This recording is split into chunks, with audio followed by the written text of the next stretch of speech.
Hey, what's up, everybody? It's Michael with League of Items, and today I'm going to take a look at all of the games from the professional leagues up through this point. Well, not every single game. We will touch on every single game. I'm not doing a breakdown of every single game, but I'm doing a breakdown of every LCK team, and then I'm going to go through the pro games from China, Europe, North America, and probably not Brazil. But if we have time, we'll go through that as well. But I'm just trying to look at like the different champions that teams are picking to see if there's any strengths or weaknesses of different teams based on that kind of information. So without any further ado, let's just get into it. So starting in Korea, their season begins on Wednesday. So the first team to talk about is probably Team Dynamics. Team Dynamics was just promoted to the professional league, taking Griffin's spot. So I'm going to update all this kind of stuff as we go through,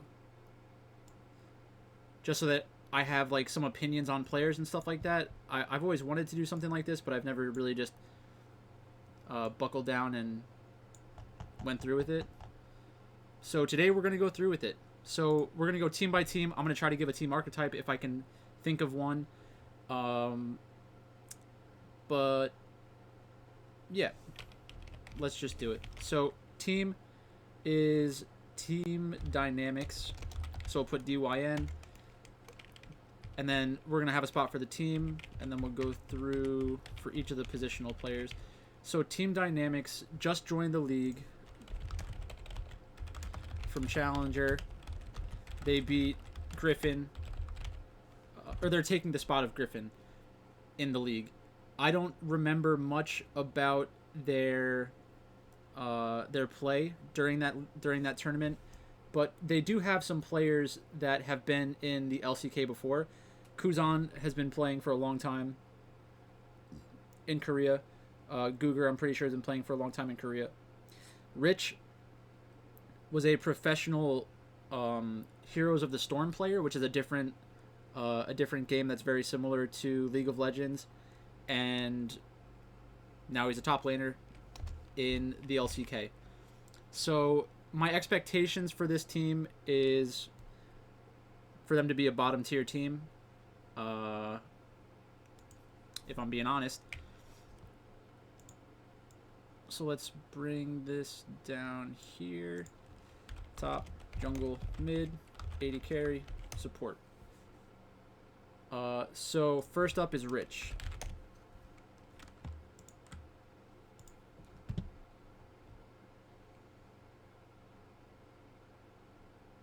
Actually, I might as well stream it as well.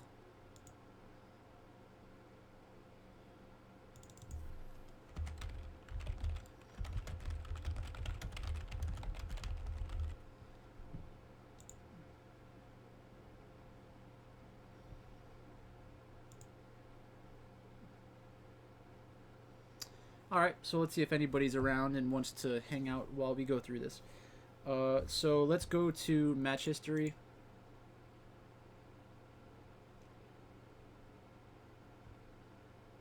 And this is going to show us what kind of champions he plays. So I'm seeing a lot of Aatrox. I believe he's like an Aatrox one-trick, which means it's by far his best champion. Aatrox, Lucian, and Jace are good picks to see because it means that they can create large leads in the early game, and that's specifically good for this meta. I think that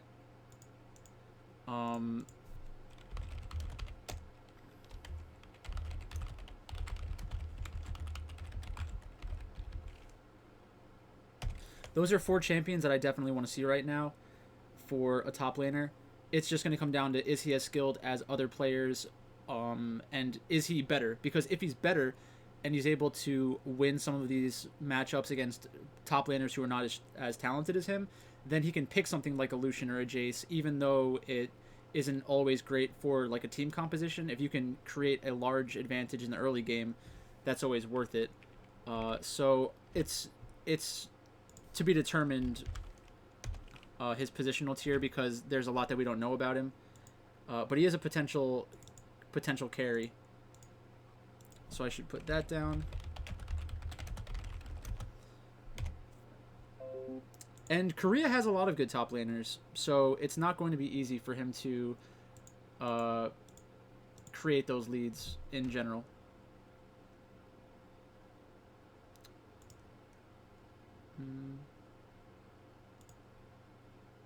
I feel like I did something wrong.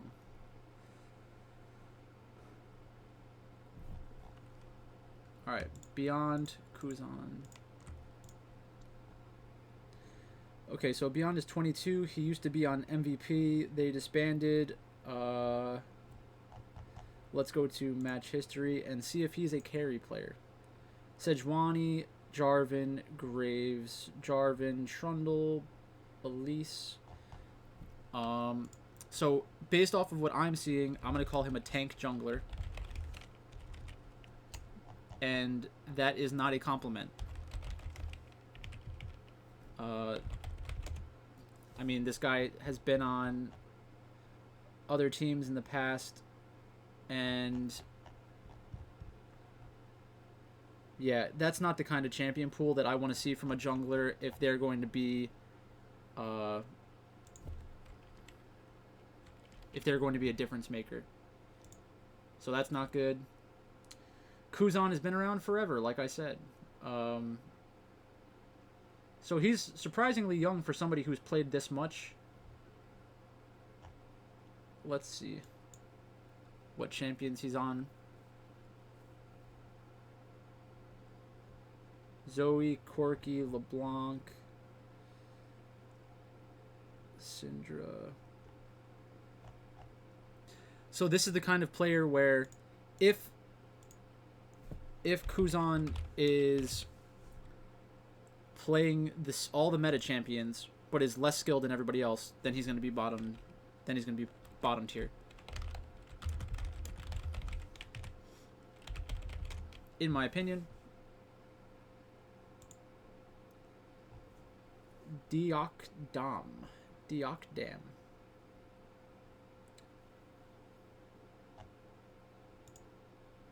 So let's see. Was this guy even on this team?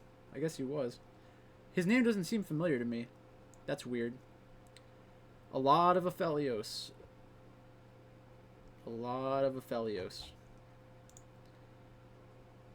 So he's 20. He's younger. They're going to try to make this guy the carry. So this one is to be determined. Plays meta champs. Team built around him, question mark. So that does make sense if Beyond and Kuzan are both playing meta champions, tank junglers. That means they want to go about 50-50 in the early game, even lose a little bit in the early game, and create an environment that is easy to play from in the mid game and the late game for like their carries. So theoretically this could be good, but I don't know enough about the player, and I haven't seen him play enough to figure out if he's going to be a difference maker positively, because that's always what I'm looking for. I'm looking for players who can contribute to the winning difference of a team consistently. Like, anybody can win a game, but can this player like constantly make good plays that win games? So this is a good champion pool. We see Blitzcrank, Gallio, Set, Bard. So I would say Googer is probably league average, maybe a little worse in terms of being a support. For support, your talent level is a little bit less important. It's more about how you navigate the game and how you understand the game. Can you keep your teammates on pace to get to all the objectives, ward, help your AD carry, stuff like that. So that should be fine. So I would say bottom, but I think average is fine because, like I said, it's difficult to make a huge difference. Plays Blitz, Set, Gallio, Bard. Not every support is like willing to play this on stage, so it is good to see that. Built around top laner and AD carry. So until I know otherwise, I'm going to assume that their intended way to play the game is around their top laner and their AD carry, and go even in the jungle and mid lane.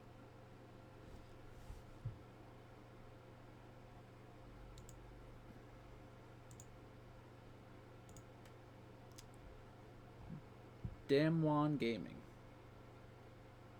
Oh, Parang. I know him. Damwon Gaming. Actually, we should probably go to Sandbox. So we're working away from the bottom of the table, theoretically. So Sandbox Gaming. Oh, Yamato Cannon is their coach now? Ugh.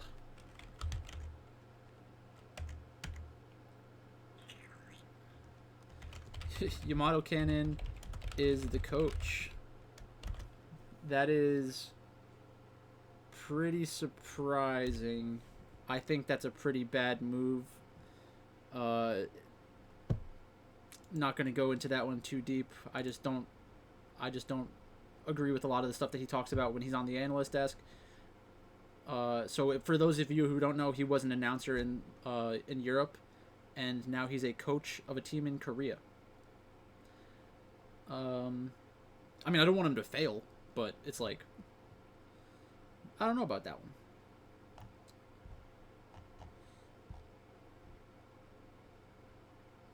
Okay, so we have a lot of question marks in regards to the roster. So I would think that Summit is going to stay. I would think that On Fleek is going to stay.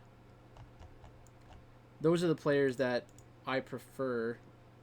It doesn't mean that they're going to have the opportunity to play, though, which is what's concerning. Okay, so I need to look up Irove. Was he on Griffin as well when they were good? Yeah, okay. So that's kind of, I think that's kind of what they're going for. Summit was on Griffin as well, I believe, when they were good. Maybe I'm mistaken on that one. Okay.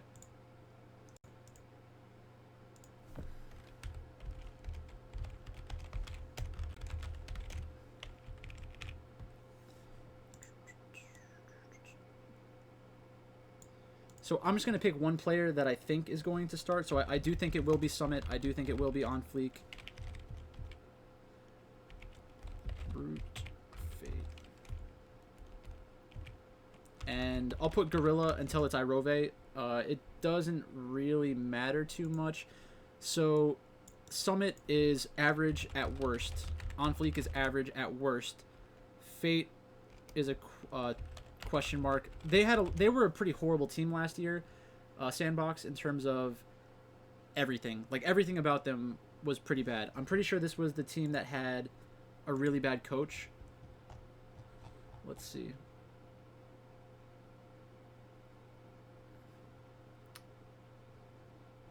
Alright, this isn't the coach that I was thinking of.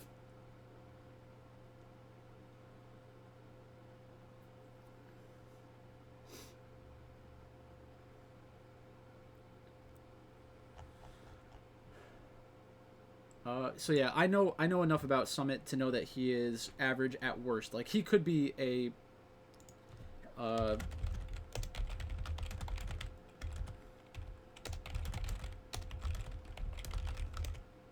he has a very high ceiling in terms of potential. On Fleek was very good. Or no, I'm thinking of somebody else. On Fleek was pretty good. Last split, he has the ability to carry games, so that's another player that I'm interested in getting exposure to. He was not playing Graves during the promo tournament. I'm not sure if that's because he can't play it or because he just doesn't. But he has some interesting picks. I mean, Xin Zhao is pretty interesting. A lot of Rek'Sai games is okay because before this meta, Rek'Sai was one of the carry junglers, I guess you could say, because he can kind of snowball out of control. Everybody plays Lee Sin. Junglers are tough. It's like if you're a jungler, you're either a tank player, you play everything, or you play like the carries like Nidalee, Kindred, and Graves as your like priority. So a player like Kanavi can play those carry champions. I don't know if On Fleek can. Because those are like the champions at the extreme end that really show how skilled somebody is mechanically as a player. Fate. Let's go to Fate. Plays meta champions. Was willing to pick a Kali into Azir, so that's pretty good. Played some Kiana, which is kind of annoying. I don't like Kiana's playstyle personally.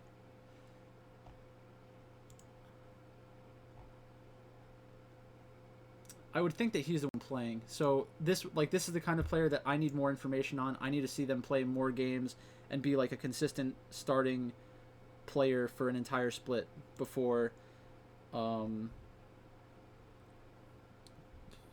before I give an opinion on them, because I think that like being on a team that is constantly changing players in and out is just fundamentally bad for a team. Like if you're going to lose, just lose for the entire season and then reevaluate and figure it out at that point. Let's go to Root. So Root playing a lot of the champion. Well, I mean they're playing meta 80 carries. Like it's tough to make yourself stand out as an 80 carry. There's not a lot of champion picks that are going to accomplish that. But again, he wasn't able to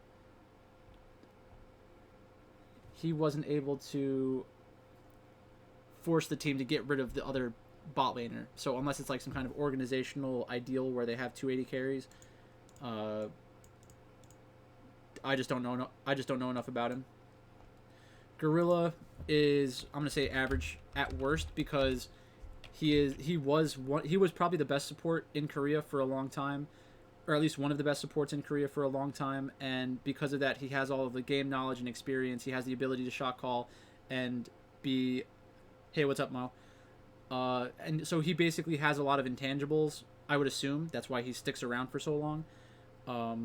I think that he is not going to create losses for his team unless he is completely mechanically dead, which, again, I'd have to see that. So until then, I'm just going to assume that he is not going to make his team like lose every single game.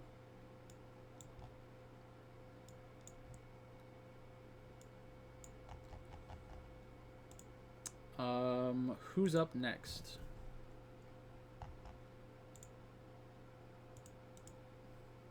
Hanwha Life.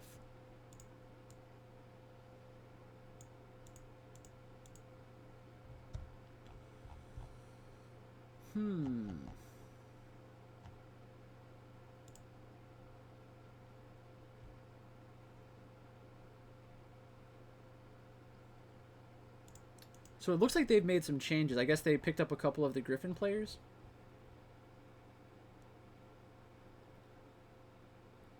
Yeah, Viper's from Griffin. Whatever happened to Tarzan?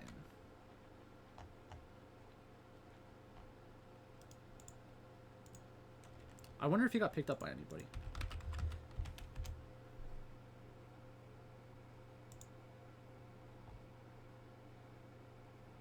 He still hasn't been picked up.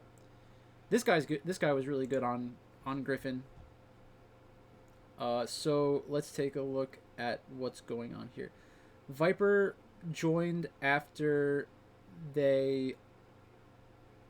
Viper joined Hanwha Life after his team was basically, I guess, disbanded because they lost their spot in the Premier League.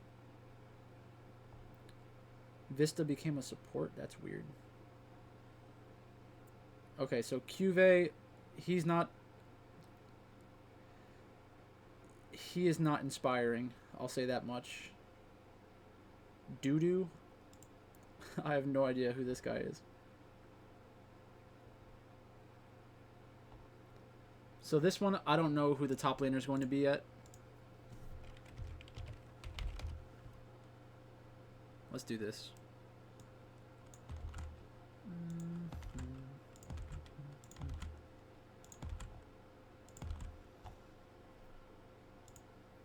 And then we'll do...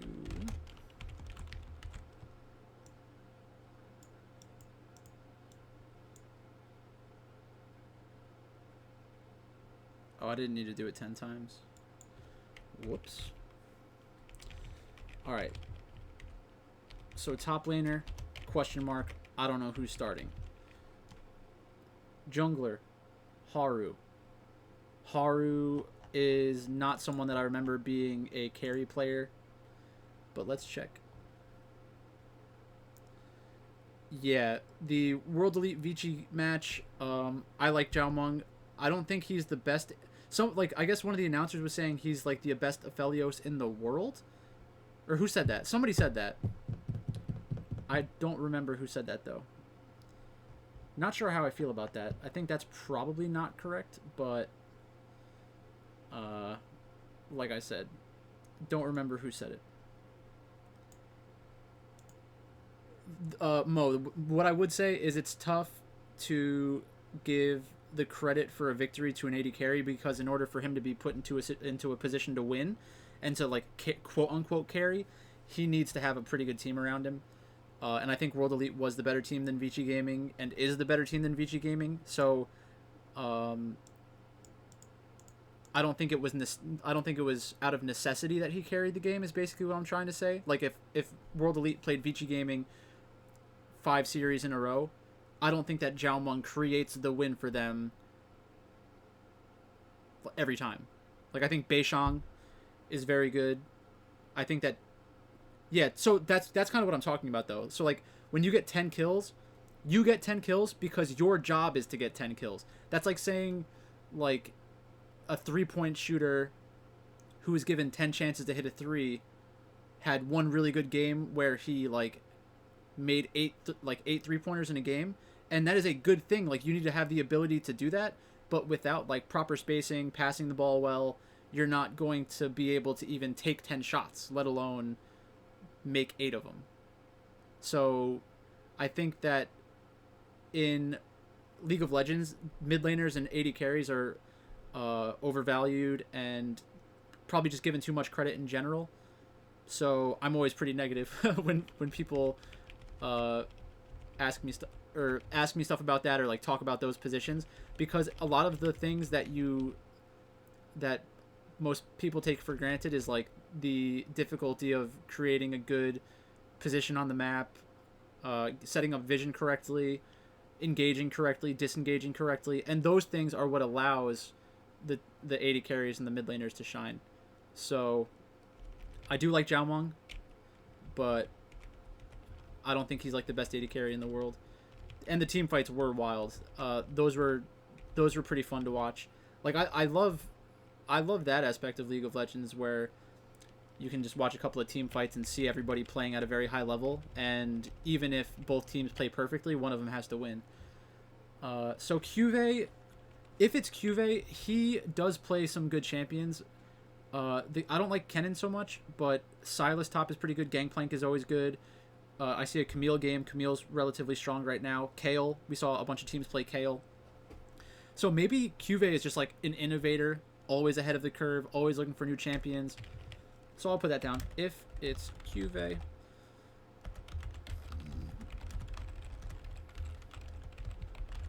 Because he's innovative. What's up next? Haru. Alright, so we have Rek'Sai, Elise, Gragas, Jarvan. Ooh, a Kindred game.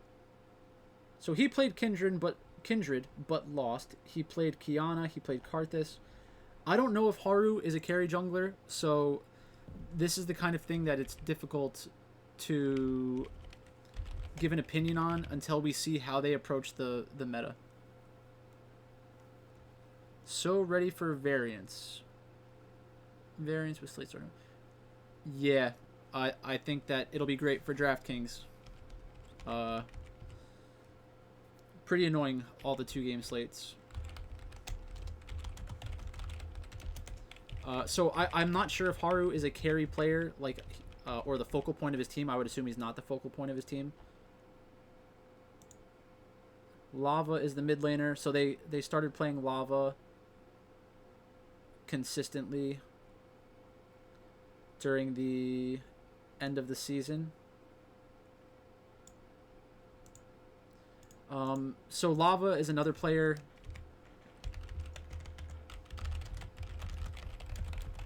He hasn't had a split where he can just like be the guy for an entire split. The fact that they picked him over Tempt is at least a good sign to begin with. Maybe he's not that good, but tough to say when you have like an incomplete set of games to kind of critique him on. Viper and Lehens, I think this is a good bot lane. I'd say average at worst. Like in most matchups, they're not going to be superior to the other bot lane. But Viper and Lehens, when they were on Griffin, they were a good bot lane duo, and I think that we should expect that to continue. So it's weird that Vista transitioned to support. I wonder if, like, I wonder what their idea is behind that. Because, like, you picked up the bot lane duo, so he is a little bit younger. Maybe that's why. Maybe, I mean, it's tough to speculate about stuff like that.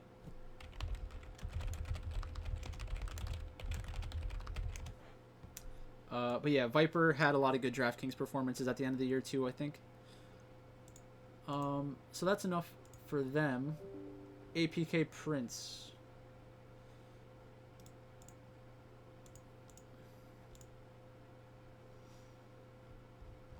Let's see.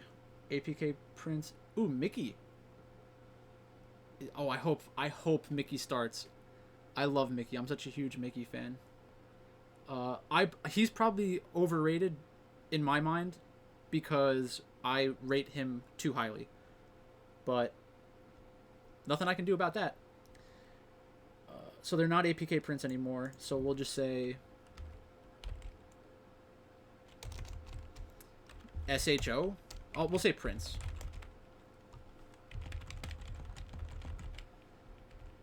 Or we could say the team formerly known as APK Prince. Oh, so for this team built around bot lane.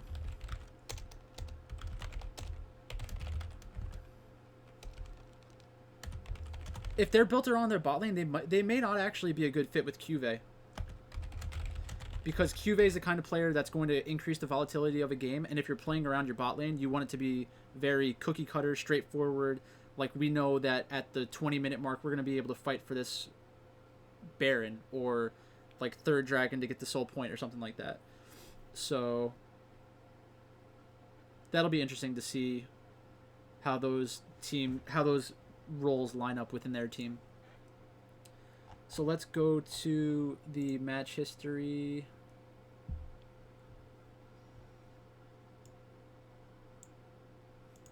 Alright, so Ixu played Scion, Pantheon, Aatrox. Went through a little win streak. Scion, Zillion. Played a Soraka game. Ixu.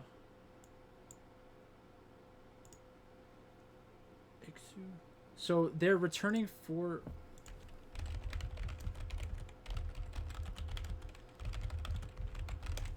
So they're returning 4 out of the 5 players they used from last split, which is good for continuity. It's not necessarily good because they were bad, but maybe cover was a big part of the problem.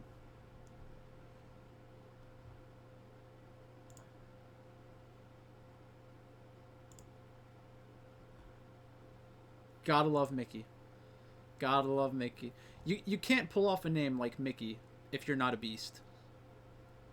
Just, you're inviting way too much criticism. Cover becomes inactive. So he's not here, so Mickey is going to be the full-time starter. APK Prince came in 7th.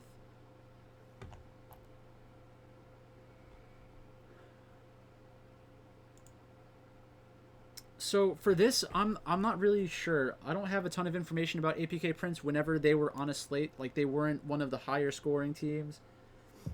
And I guess that's probably because they lost a lot. Let me open the window.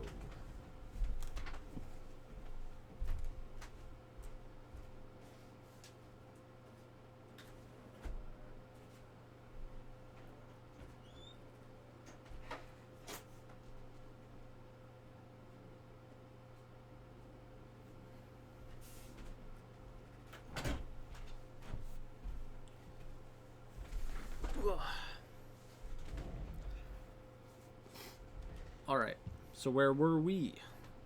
Ixu. I don't know enough about Ixu. So for this, I would say TBD.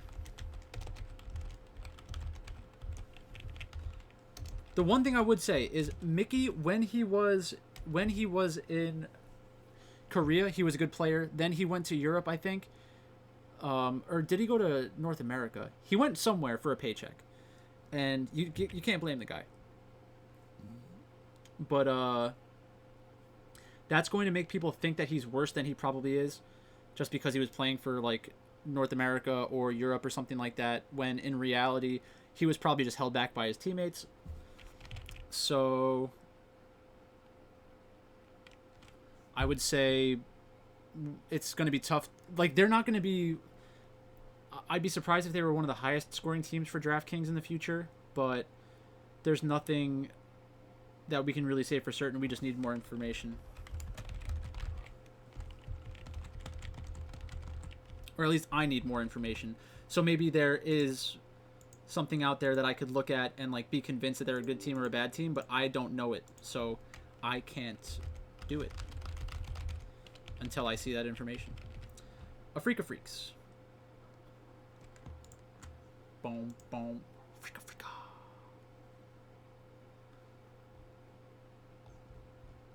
Let's see.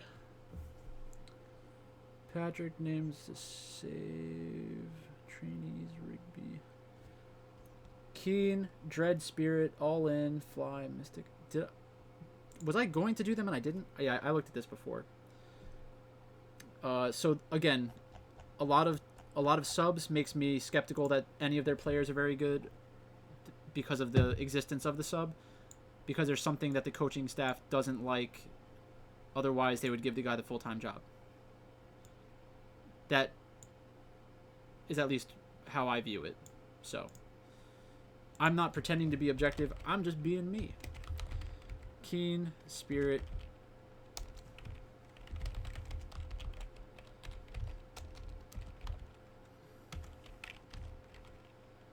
Wait. Keen is the top laner, not the team. Mystic. And Jelly. So this is probably where some of the issues are coming in. So we have a Graves game. They went back and forth. They weren't playing well last split. Spirit was on Fnatic, and they were okay, I think, but Fnatic upgraded from him to Broxa, I think, right? So, not the best sign if you're going to use that player in Korea. So, I would say same roster, which is good for continuity. I don't know enough about their playstyle. It looks like they just pick meta champions. A lot of Jace, so...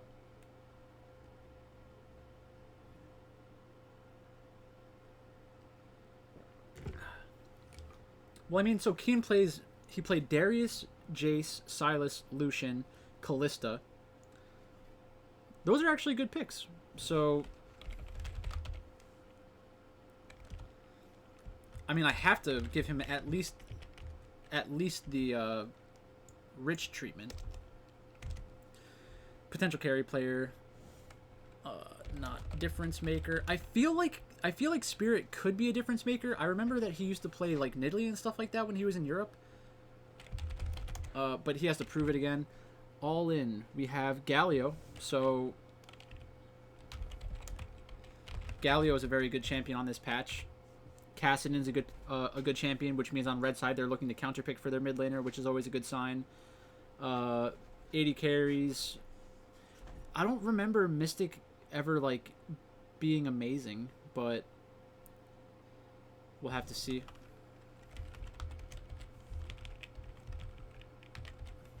But I would assume that Spirit is worse or below average until I see him prove that he can carry, because I still think that's going to be very important, especially in the beginning of the season.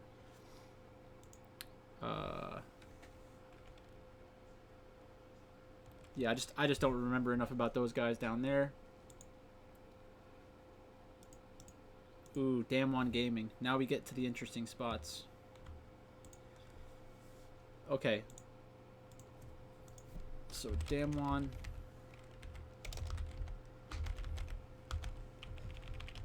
So Nogri. Carry top laner.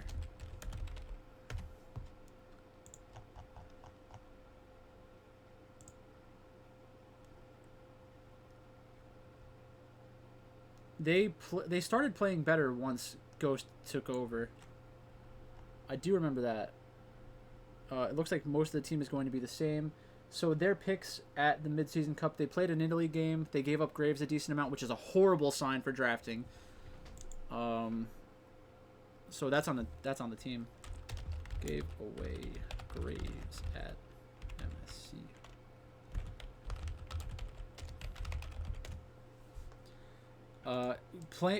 Like giving away Graves so that you can play Olaf, not a good idea, in my opinion.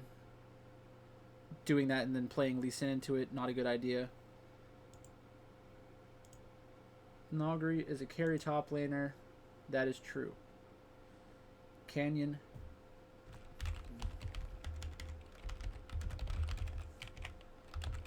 I'm going to say he's league average.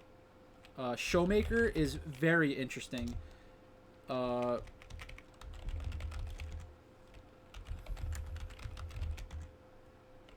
He tried to do this thing where he played every champion once, and his goal was to like hit Challenger or something. Like, that's awesome. That's really cool. That takes a lot of guts. I don't know if it was just a publicity stunt or whatever, but if you do stuff like that, I'm a fan. Ghost. Average. Team played better once he came in.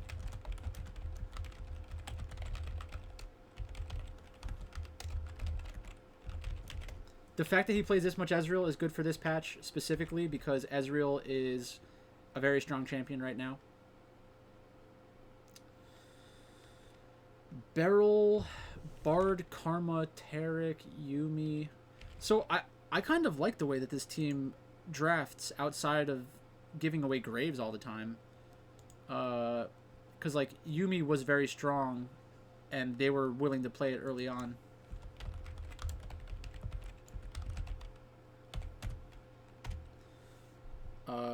So that means they're willing to be innovative, which is not surprising because they do have a carry top laner who like forces them to not draft like they normally would. I would say.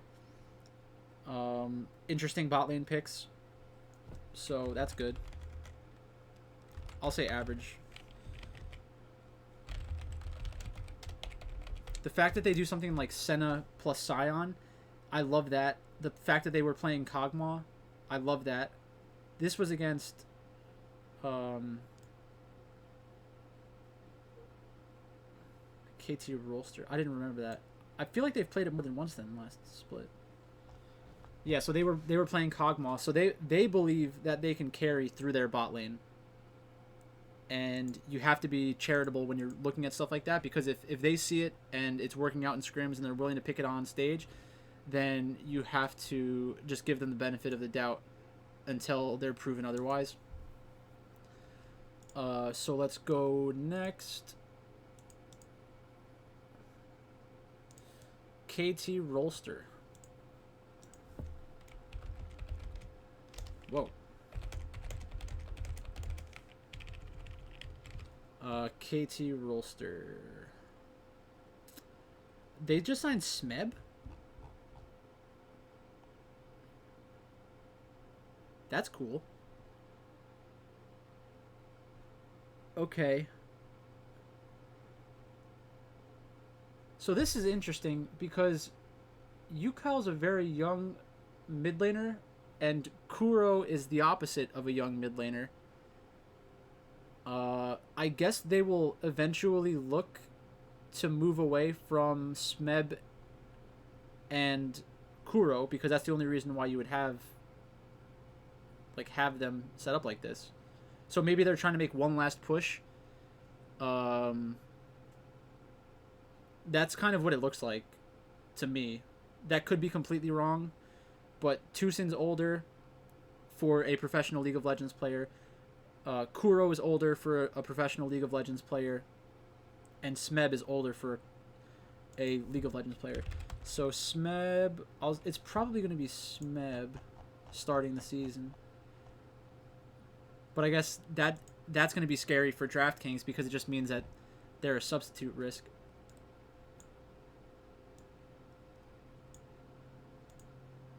Okay, so Bono, Kuro, Aiming, Tucson.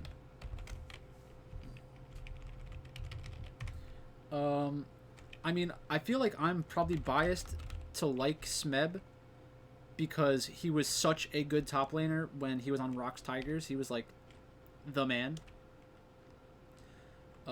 He was more important to Rocks Tigers than Kuro was, in my opinion. And their bot lane was also very consistent and played like some interesting combinations. So this one's a question mark. I don't know enough about Bono. Who did they lose to in the playoffs? And who did they beat in the playoffs? Okay, they just lost to Damn One Gaming. So Bono, I'm not sure. Kuro is interesting. Like a veteran player, it is similar to other sports where you have veterans who they're the wily veteran. There's in League of Legends, that basically means they've played on so many different patches and in so many different metas that they always have like pocket picks to counter something. They normally have more unique ways of looking at the game than other players, and like we see that when Kuro pulled out Vel'Koz at one point. I think that was against Gen G. Yeah, that was interesting. And the reason they did that is because they realized the other team picked Azir already. Vel'Koz is a counter to Azir. They played around a very predictable point in the game where there was like a certain dragon fight that they wanted to contest, and Vel'Koz got off like a ridiculous ultimate. So those are the kinds of spots where it shows a lot of patience, a lot of experience. That's always a good thing to see. Aiming, I'll say average. I don't know any better. And then Tucson, I feel like the announcers like him a lot. This is the kind of thing where I wish I could just like take LS's opinion and just throw it in here, but I don't have that in my brain. Making push for championship before Smeb and Kuro retire, question mark? That could be unfair. I could be not giving them enough credit on that, but like Smeb hasn't been around.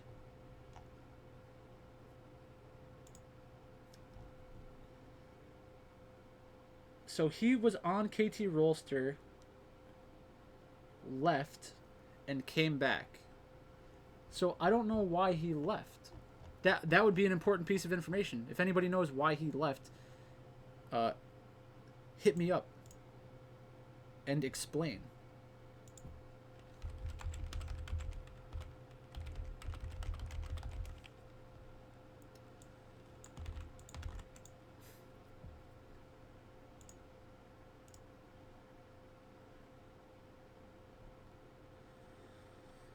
All right, so now we are on Dragon X.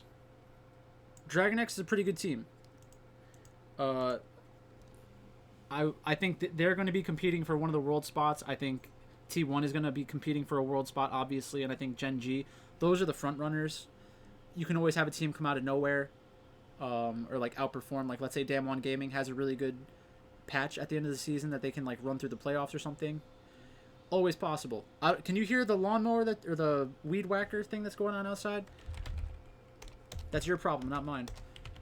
Doran. I'm gonna say he's an average player, not the difference maker. He plays some of these carry champions, but he's not very impressive. From what I've seen, I don't love him. Piosik.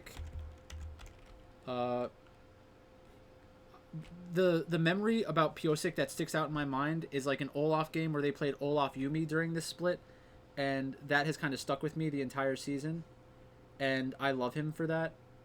Yeah, Olaf Yumi, and then also Senna with an Olaf.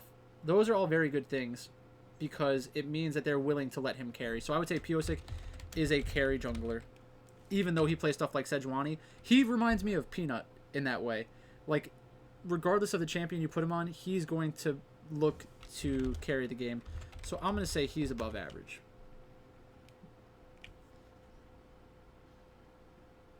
Mid lane is Chovy. Chovy's definitely above average. Deft, definitely above average. But he might be overrated at this point. I don't know. That's my one concern, is that maybe he is overrated at this point. But I don't know. And then we have Keria. Based off of what they did last split, I would say he's above average. The fact that they go and play stuff like Pyke and like let him potentially carry a game, that's just insane. I think that it shows a lot of trust in their support player, which you don't see that from a lot of teams. You don't see that level of confidence in a support that often. So that's very interesting to see. 4 very good players and Doran.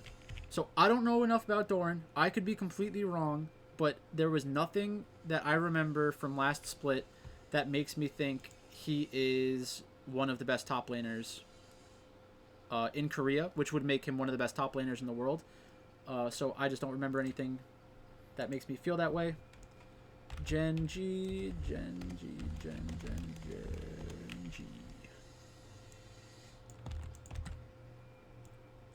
All right. Rascal. You little rascal. Clid. BDD. Ruler. Who played more? I think Life played more. Right?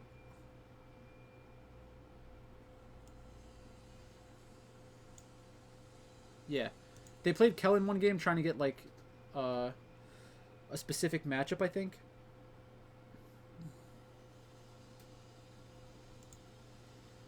Okay, so Rascal's another guy. I'm not convinced that he's one of the best top laners in the world. They do treat him like it, though. Akali, Silas. Akali. But that really depends on who they're playing against. Is there, like, a buzzsaw going on right now as well? That's not good. Lucian. Kennen.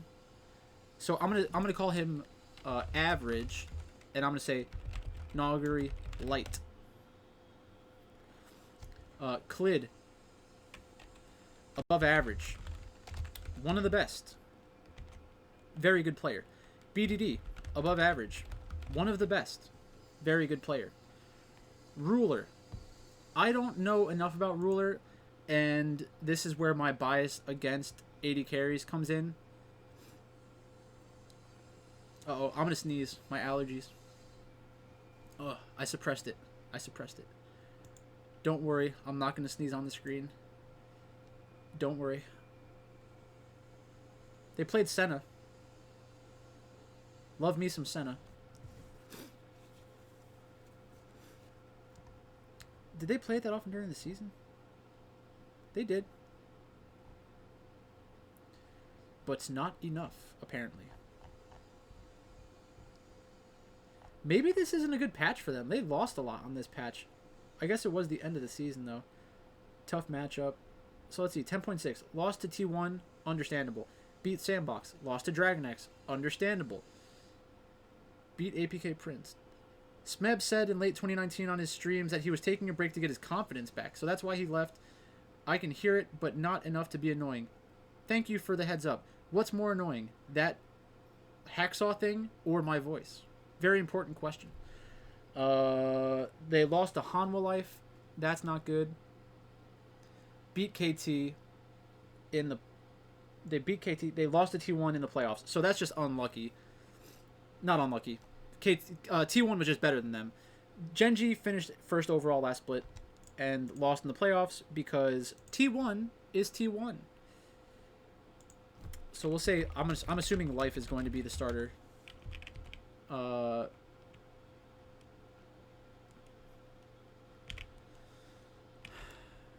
going to say these... I don't want to say that these guys are above average. I think that Dragon X and T1 are more talented than Genji.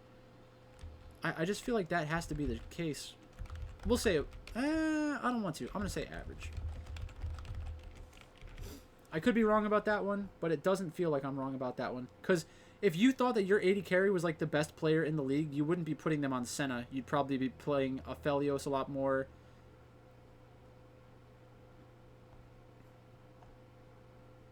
Callista.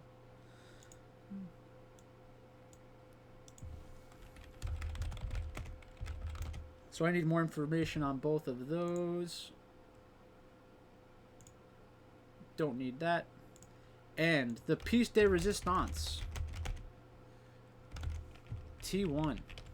What a squad. They got beat up in the Mid-Season Cup. But they are still one of the best teams in the world.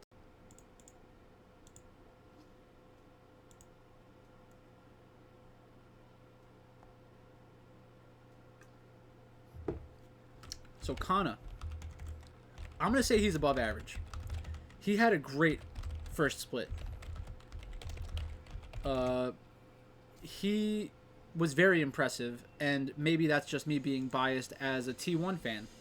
You have to be able to hear that hacksaw thing now. You have to. I got to close a window now. It's ridiculous. Got to close a window.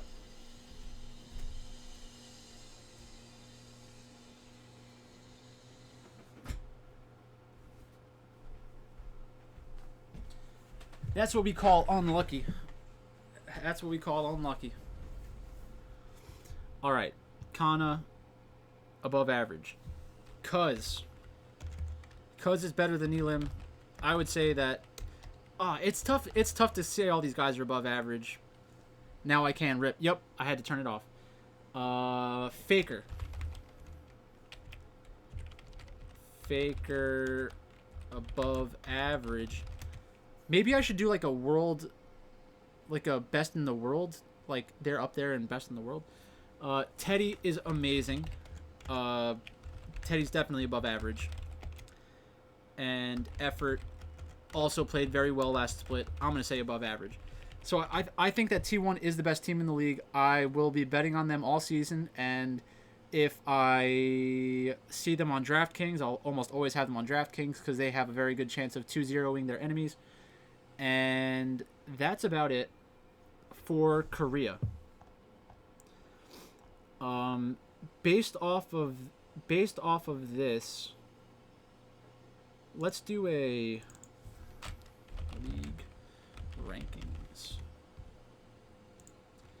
So we'll do league Korea, above average, average, below average. So the above average teams, that's T1. I think, yeah, definitely T1. Dragon X is up there. I think that Gen G is borderline based off of their ability to compete against T1 and Dragon X. They had a very good split last split, but it's very scary to see them losing consistently to T1 and Dragon X. So we'll say they're above average. And above average also means like world class. So actually let's do that.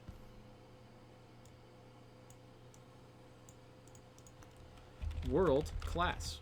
Because I'm going to do this for every league. So we'll be able to get this all settled. So Sandbox, we'll say Dynamics, Sandbox.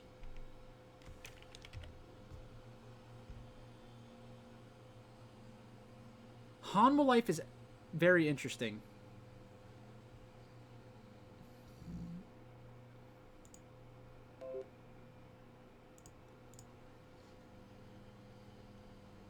T1 Dragon X, KT Rolster. So KT Rolster, I think they're probably average.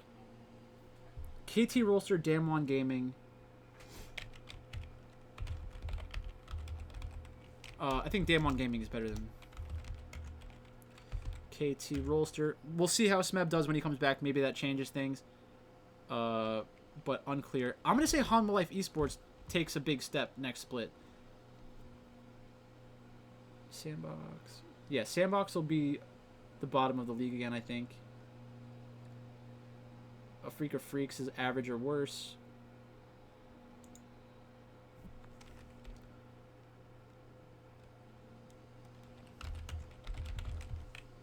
Do I like APK Prince?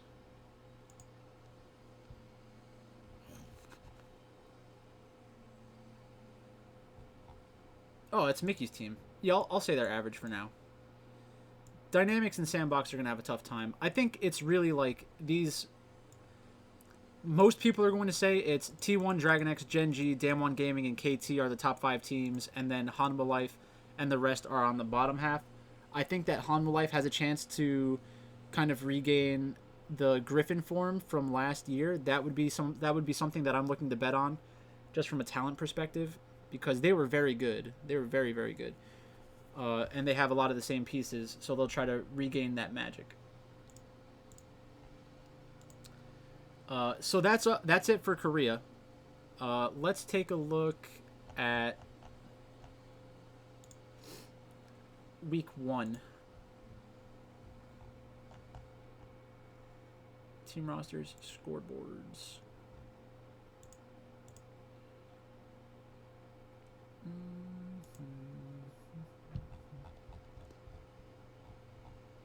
Match schedule. A Freak of Freaks against Sandbox.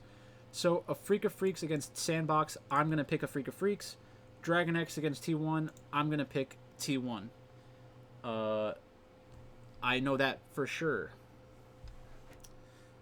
Let's see if there are odds out for that.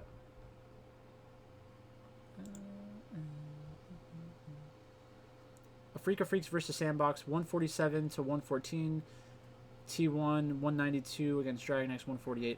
So I think that a lot of players and like DraftKings touts are going to say that Dragon X is going to beat T1 because they looked better at the midseason cup, but in reality T1 is a better team.